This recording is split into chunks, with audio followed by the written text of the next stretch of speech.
and watched as their dragons, the greatest power in the world, refused. Apart from several minor characters, House of the Dragon introduced a lord of a rather famous house right at the beginning of Season 2. Yes, we're indeed speaking of the Starks, the most important northern house that we first came across in Game of Thrones. It's been quite a while since we've had a Stark in this universe, so it's natural for all of us to be curious about who Cregan Stark is and what his prominence in the Dance of the Dragons and the Targaryen Civil War will be like. House Stark was nowhere to be seen in the first season of the prequel show, so of course we were all in for a shock when Season 2 began with Cregan Stark's 3-minute cameo. If we've learned anything about the nature of storytelling in House of the Dragon so far, it's that every character, big or small, has a contribution to make that would eventually alter the course of the overarching narrative in the long run. What we're trying to tell you is Cregan Stark and the North are going to be very prominent pieces of the Targaryen chess play later on. The Stern Lord of Winterfell might just be the key that the Black faction needs to put their blood on the Iron Throne. So, without wasting another moment, let's discuss Lord Cregan Stark's role in the Dance of the Dragons. Before we get into our explanation though, we have a very small request. If you like our content, please support us by subscribing to our channel. This is a small click for you, but for us, it means a lot. Thank you. Let's begin.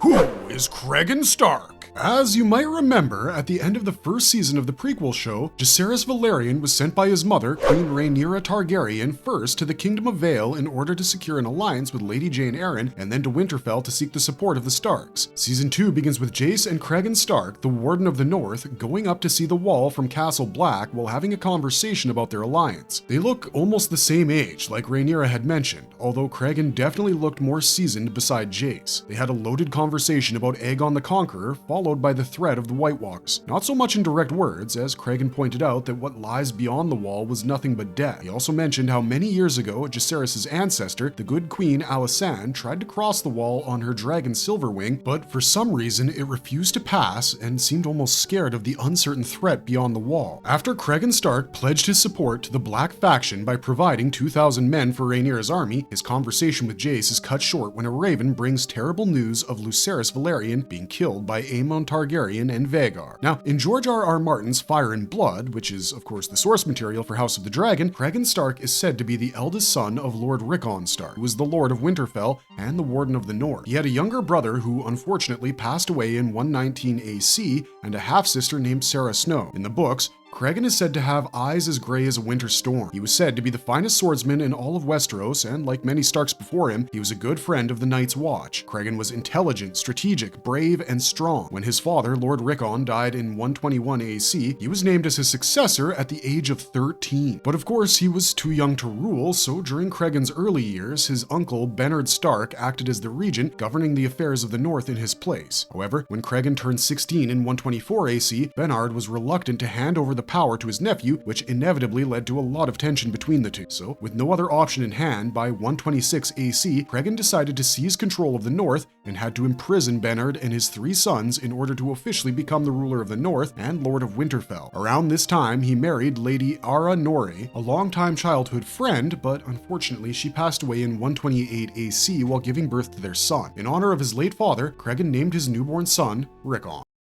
The Pact of Ice and Fire. For over a century after Aegon's conquest, House Stark stayed out of the royal politics of Westeros and kept their distance from any court affairs. However, things began to change in 129 AC, when King Viserys Targaryen I died and a slow-brewing civil war began within the house, upon the matter of succession to the Iron Throne. This event sparked the Dance of Dragons, with Queen Rhaenyra Targaryen's supporters, known as the Blacks, opposing King Aegon Targaryen II's followers, the Greens. To strengthen his mother Rhaenyra's claim to the Iron Throne, Prince Jacaerys Velaryon of Dragonstone was sent to rally any additional support to their cause. After flying on his dragon Vermax to the Eyrie, Sisterton, and the White Harbor, Jacaerys arrived at Winterfell to negotiate with Lord Cregan Stark. In one of the historical accounts, Grand Maester Munkin noticed that Cregan and Jacaerys got along very well, as Jacaerys reminded Cregan of the younger brother he had lost as a child. Unlike in the show, where we see Jace barely spend any time in Winterfell, Fire and Blood documents Jacaerys spending a good few days in the northern snow. After spending a lot of their time drinking, hunting, and training together, both Jacaerys and Cregan eventually swore an oath of brotherhood. But again, Fire and Blood is written like a history book, so there are different accounts that offer various takes on Jacaerys' time at Winterfell. On the other hand, Sept and Eustace claimed that Jacaerys tried to convert Lord Stark from the old gods to the faith of the Seven. But the court jester Mushroom has perhaps the most scandalous story. The fool claimed that Jacaerys Velaryon had slept with Cregan's half-sister Sarah Snow, and when the Lord found out, he went blind with rage. Apparently Cregan only calmed down after learning that Jacaerys and Sarah had secretly gotten married in Winterfell's Godswood before consummating the relationship. Archmaester Gildane, however, is skeptical of Mushroom's tales, as he was always known to spin wild situations that probably never happened. Despite all the differing stories, one thing is clear, and that's that Lord Cregan Stark and Prince Jacaerys Velaryon reached an agreement which would come to be known as the Pact of Ice and Fire. This pact stated that Jacaerys' future firstborn daughter would go on to marry Cregan's son, Rickon. After Jace agreed that his firstborn daughter would be sent to Winterfell to live as a ward until her marriage to Rickon, Cregan pledged his support to Rhaenyra's cause. We're low-key kinda sad that they didn't cover this part or even the Pact of Ice and Fire in House of the Dragon. Maybe they'll squeeze it in the future, but still, Cregan turned out to be just what we expected character-wise. He feels like a little bit of a tribute to other Stark characters, almost like he was a stock template where the writers mixed a bit of Ned, added a touch of Robb, with a slight hint of Jon, well, depending on our familiarity with these characters to quickly understand the shorthand for Cregan's persona. They really thought, let's give him a strong sense of duty and honor, give him a slightly stern tone, and have him say, "Winter is coming," in that perfectly ominous but vague way. And there you have it, job done. While we're not asking House of the Dragon to invent a whole new storyline for Cregan Stark, it just would be nice to see them expand on the book's outline, like they've done for so many other characters in the show. I mean, just imagine if Jace were to be tempted by a northern girl, but ultimately he retained his honor to stay true to his betrothal to Baela. Now, that would be a rather compelling subplot we could all get behind. I can't help but think that we needed to see Jace spend some time with Cregan, and that they share lighter moments before everything gets serious. At the very least, they should have detailed the Pact of Ice and Fire, because Cregan didn't just send his men to die for nothing, and it was not just about Stark honor like they implied in the show. It really would have taken just a minute to show us that, so we're puzzled as to why they decided not to factor it in at all. House of the Dragons should have let us witness them forging their bond and having all those crucial decisions that finally convinced the Lord of Winterfell to send 2,000 men to fight for Rhaenyra's cause. But sadly, Lucerys' death couldn't allow that, so the show had to take a shorter route.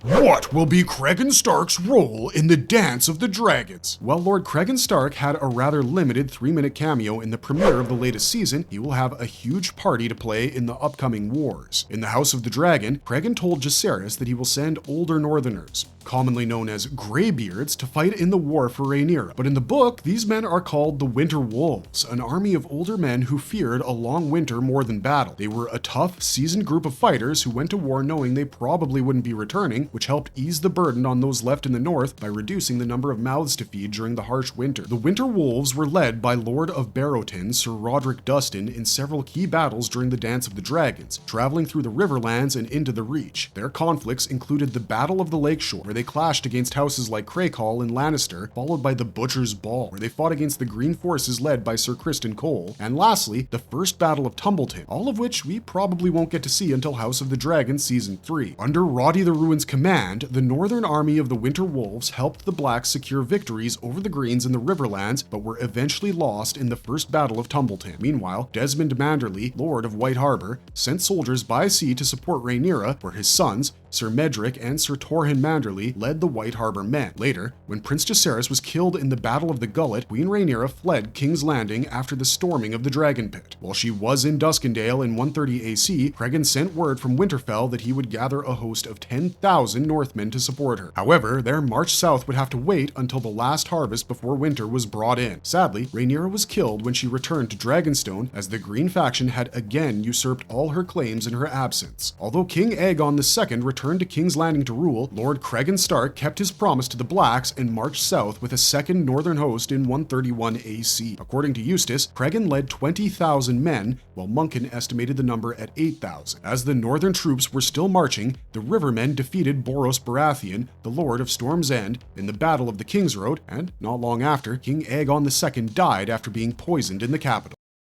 The Hour of the Wolf in King's Landing. As we mentioned, Cregan himself doesn't go on to fight with the Winter Wolves, but he did march south later in the Dance of the Dragons, and that is where the prominence of his character comes in. After Rhaenyra was forced to flee King's Landing just a few months after taking the throne, and King Aegon II was poisoned by his own men, Cregan arrived in King's Landing, finally realizing how dire the situation had become. Although they were allies, the Northmen outnumbered the Rivermen upon reaching King's Landing, and Cregan Stark's powerful presence intimidated many. His second army mostly included men who were childless, homeless, unwed, or younger sons sent to war to ease their family's burden during winter. Before attending court, Lord Stark planned to continue the war by marching on Storm's End, Oldtown, and Casterly Rock, which were the major strongholds of the Green faction. Then, at King's Landing, Cregan also took strict action against many at court for their role in the murder of King Aegon II. Despite having been Aegon's opponent during the Dance of the Dragons, Lord Stark believed a monarch should meet their end on the battle, not through poison. Cregan held court in the Red Keep for 6 days during what became known as the Hour of the Wolf. Meanwhile, the 11-year-old Prince Aegon, who was the younger son of the late Queen Rhaenyra Targaryen, was kept in Maegor's holdfast. Even the remaining Green Lords expressed their lack of interest in continuing the war, while the other influential women at court advocated for peace. Reluctantly, Lord Stark agreed not to march on the strongholds of the Greens, but he insisted that those responsible for King Aegon the Elder's death be brought to justice. To oversee this, Prince Aegon named Lord Stark as the new Hand of the King, and that's when the Hour of the Wolf began. While being seated at the foot of the Iron Throne, Cregan Stark made significant decisions regarding the fate of several individuals. He ordered Septon Eustace's release, but condemned Grand Maester Orwyle and Sir Giles Belgrave of the Kingsguard. Apart from that, 22 other lesser people at court were sentenced to death under Cregan's rule. Lord Stark also addressed soldiers from House Strong who had freed Lady Baela Targaryen from captivity. Initially condemning them, he agreed to spare them when Baela herself intervened in his judgment while wielding a sword in their defense. Cregan also passed a judgment on Corlys Velaryon, the Lord of the Tides, who claimed he acted for the good of the Seven Kingdoms, and Larys Strong, the Lord of Harrenhal, who offered no defense. After Baela and her sister Rhaena persuaded Prince Aegon to spare Corlys, Cregan agreed. But Larys was not spared and was beheaded on Cregan's orders. According to Mushroom, during his time at the Red Keep, Cregan was impressed by Alicent Blackwood, and as part of the deal to spare the Sea Snake's life, Black Aly, as she was known, agreed to marry Cregan, who was a widower at the time. Following his judgments, Cregan chose to personally execute the condemned with ice, the ancestral Valyrian steel greatsword of House Stark, which we saw both Ned Stark and Robb Stark wield until Tywin Lannister melted it down in Game of Thrones. Anyways, when Lord Cregan Stark made an exception to allow Sir Perkin the Flea to join the Night's Watch, many others asked to take the Black as well, which spared their lives after they were sent to man the wall. So Giles and Larys were the only ones executed by Cregan for their roles in the chaos of the Targaryen Civil War before he resigned as the King's Hand on the very next day. Following this, within 2 weeks of King Aegon Targaryen III's coronation, Cregan started his journey back to the north after turning down an offer to serve in Aegon's regency. Despite this, many of the Northmen who had marched with him to King's Landing decided to stay in the south, as some married women from the Riverlands at widow fairs, while others took on roles as guards or men-at-arms within the King's army. Overall, Cregan Stark played a crucial role in installing King Aegon III on the Iron Throne. In the books, his brief stay in King's Landing was seen to be impactful and important, but once justice was served and the city was somewhat cleaned up, he chose to return to Winterfell because we know better than anyone that Northerners never desert their home. After his role in the Dance of the Dragons, Cregan Stark apparently had a rather quiet life marked by a long reign. Even if the Pact of Ice and Fire was never fulfilled, he left a pretty rich legacy behind that forged a strong alliance between the Starks and the Targaryens for many years to come. With that being said, do you think House of the Dragon would consider factoring the bond between Jace and Cregan into the upcoming episodes, or will they completely rewrite his character to fit into the current scenario of the impending war? What do you guys think? And more importantly, what would you like to see? Let us know in the comment box down below what your thoughts are on the Hour of the Wolf. That's all for today, but if you liked our content, don't forget to leave a like and subscribe to us if you haven't already. Thanks for watching, stay safe out there, and have a marvelous day.